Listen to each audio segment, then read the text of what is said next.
Ihanda ng Departure Honors para po sa mga miyembro ng PNP Special Action Force na nasawi sa bakbakan sa Mamasapano.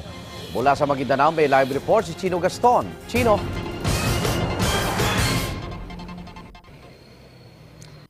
Yes, Igan, isa-isa nang nilalapag dito sa tarmac ng Awang Airport sa Maguindanao. Itong mga labi ng 42 miyembro ng PNP Special Action Force na nasawi sa madugong engkwentro dyan sa bayan ng Mamasapano sa Maguindanao. At isa silang nilalapag dito sa tarmac at nakalagay na sila sa mga metal caskets bilang paghahanda sa kanilang pagsakay dito sa tatlong C-130 cargo aircraft na magdadala naman sa kanila sa Villamor Air Base ngayong umaga, kung saan naghihintay naman para bigyan o gawaran ng arrival honors itong mga labi ng mga nasawing SAF ang pamunuan ng Philippine National Police, ang DILG at maging iba pang matataas na opisyal ng gobyerno. Dito kinukumpleto na lamang itong mga metal caskets kapag nailagay na ang buong 42 bilang nitong mga metal caskets ng mga nasawing SAF ay gagawaran naman ito ng departure honors sa pangunguna ng ilang matataas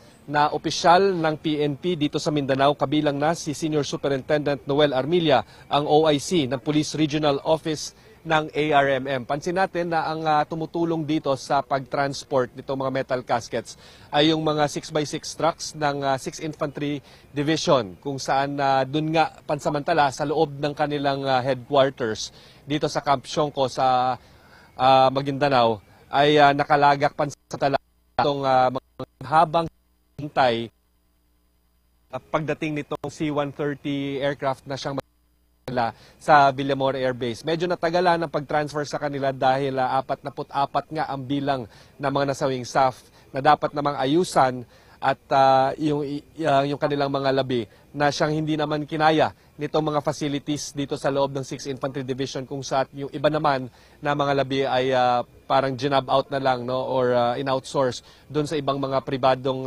funeral parlors dito sa Cotabato City. Igan. Maraming salamat, Chino Gaston.